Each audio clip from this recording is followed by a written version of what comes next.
안녕하세요. 이상튜브입니다. 국내 방산 기업들이 21일 개막한 국제방산 전시회인 대한민국 방위산업전 2022에서 차세대 신무기들을 쏟아냈습니다. 대한민국 방위산업전은 지난 2014년부터 경년으로 개최되는 지상무기 전문 방위산업 전시회로 5회째인 올해는 50개국 350여 개 업체가 참가하여 전시회 개최 사상 최대 규모이면서 아시아 최대 규모로 열리고 있습니다. 올해 DX 코리아 2022에서는 인공지능과 로봇 및 스텔스 기능을 탑재한 것은 물론 무인기를 대거 선보여 미래 전장을 엿볼 수 있게 했습니다. 경기도 고양시 킨텍스에서 21일에 개막한 국제방산 전시회인 대한민국 방위산업전 2022 현장은 첫날부터 슬로바키아와 루마니아, 파키스탄 등 50여 개국군 관계자들이 참석해 수출 가능성을 타진했습니다. 국내 방산 기업들은 앞선 기술력을 기반으로 올해 방산 수출액인 100억 달러 이상 수출을 넘보고 있었습니다. 한국항공우주산업은 특수작전에 활용될 소형 다목적 헬기와 국산 다목적 수송기 및 KF-21 함재기 버전을 공개했습니다. 터보 엔진을 장착한 국산 다목적 수송기는 마하 0.7의 속도로 7,000km 이상을 날 수 있으며 이는 알래스카까지 한 번에 비행할 수 있는 거리입니다. 적재량도 우리 군이 현재 사용하고 있는 C-130 수송기보다 10톤가량을 더 적재할 수 있습니다. 따라서 카이가 한국형 제트 수송기 모형을 공개한다는 것은 기본 설계가 상당 부분 진척됐으며 강한 사업 추진 의지를 보여주고 있는 것입니다. 방산업계에서는 이번 기회에 국내 수송기 전력 수요 전반을 종합적으로 검토하고 소요를 통합 조정해 국산 대형 수송기 독자 개발의 기회로 삼을 필요가 있다는 지적이 제기되고 있습니다. 현재 한국 공군의 수송기 전력은 C-130H 제16대와 CN-235 20대를 보유하고 있으며 대형 수송기 도입분 세대를 합하면 39대입니다. 2014년에 도입한 C-130J 수송기를 제외하고 수명 연한이 다가오고 있는 20여 대를 국내 개발 수송기로 대체하고 2030년이면 수명을 다하는 해군의 P-3CK 해상작전 항공기 8대와 해경의 CL-600 초계기 1대를 공통 플랫폼으로 대체하는 방안이 공개된 바 있습니다. 2021년 공개된 대형 수송기 개발 방안에 따르면 국산 대형 수송기는 2년의 선행 연구를 진행해 7년에서 9년의 체계 개발을 끝낸 2035년경에 양산을 시작할 수 있을 것으로 소개되었습니다. 국산 대형 수송기의 개발비는 3조 원이며 양산비는 18조 원으로 대당 약 900억 원 규모입니다. 전 세계 고정익 항공기 시장 규모는 약 360조 원으로 이중 수송기는 11%, 수송기와 플랫폼이 같은 특수임무기는 22%여서 점점 커져가고 있는 수송기 시장에서 한국산 수송기가 참여할 수 있을지 주목되고 있습니다.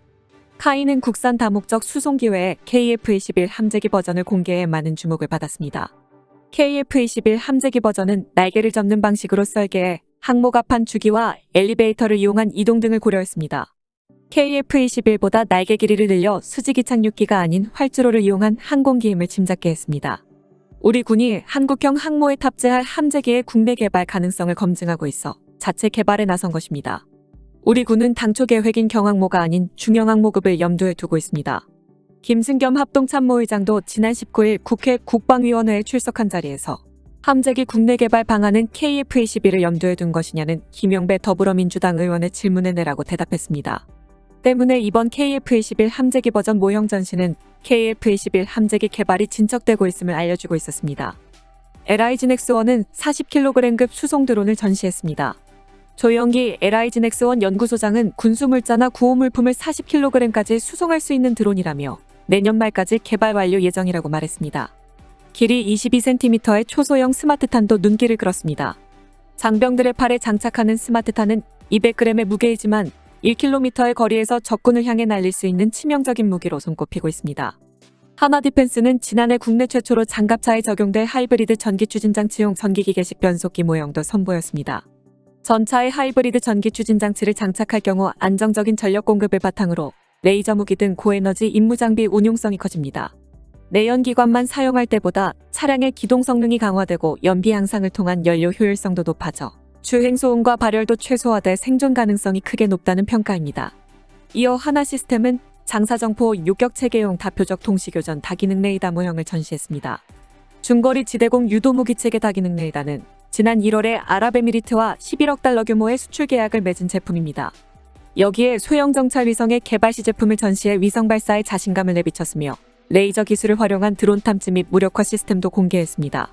대한항공은 무인기 선도업체로 이번 전시회에서 저피탄 무인기와 무인 편대기, 그리고 수직이 착륙 무인기와 하이브리드 드론 등 무인기 관련 분야의 제품과 첨단 기술을 전시회 실내외 공간에서 선보였습니다.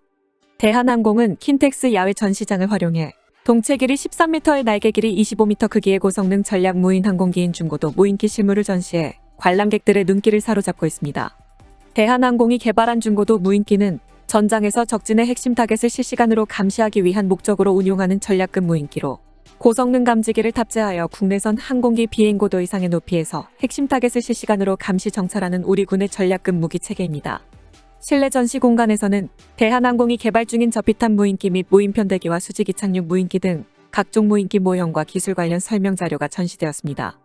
저피탄 무인기 및 무인편대기는 레이더 탐지 확률을 낮추기 위해 스텔스 형상 설계와 전파 흡수체 기술이 적용되어 있습니다. 특히 무인편대기는 무인기 3, 4대가 편대를 이뤄 유인기를 지원 및 호위하는 역할을 수행함과 동시에 감시 정찰과 전자 파교란 및 정밀 타격 등 독자적인 자율 임무도 수행할 수 있습니다. 수직 이착륙 무인기는 회전 이끼의 수직 이착륙 기능과 고정 이끼의 고속 비행 장점을 결합한 복합형 비행체입니다.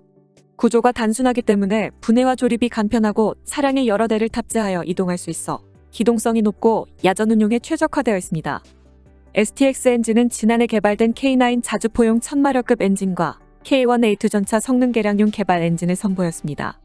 STX 엔진이 개발하고 있는 K1A2 1360 엔진은 전차 방호력 및 기동력 향상을 위해 독자 개발하고 있습니다.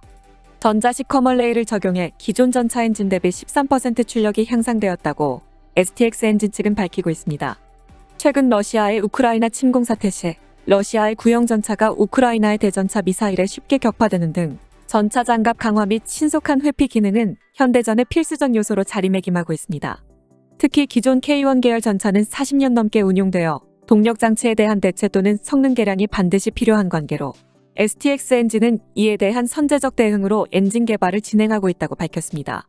STX 엔진은 작년 5월에 산업통상자원부가 소재 및 부품 기술 개발 사업의 일환으로 추진하고 있는 K9 자주포 엔진 국산화 사업에 최종 선정되었습니다.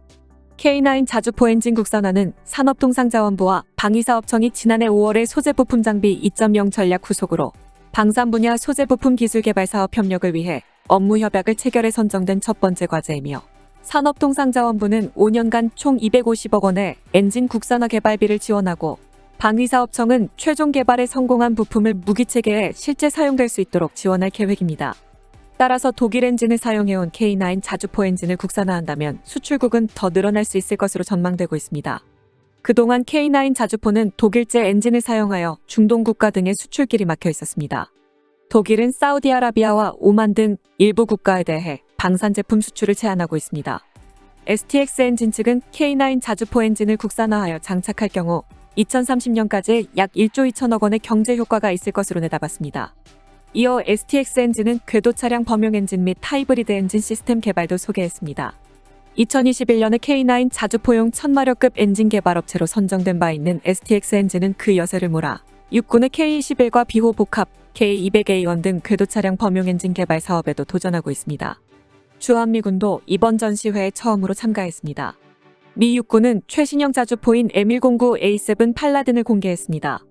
M109A7은 주한미군에 순환 배치된 미 육군 일보병사단 2기가벼단 전투팀인 일명단검여단이 보유한 자주포입니다.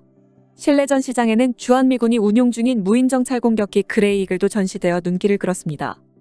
올해 DX 코리아 2022는 러시아의 우크라이나 침공 이후 한국산 무기에 관심이 올라간 상황에서 개최되어 많은 외국인들이 모인 것이 인상적이었습니다. 한국산 무기가 해외에서 많은 관심을 받고 있는 만큼 수출로 이어졌으면 하는 바람입니다. 이상 마치겠습니다. 시청해주셔서 고맙습니다. 이상튜브였습니다.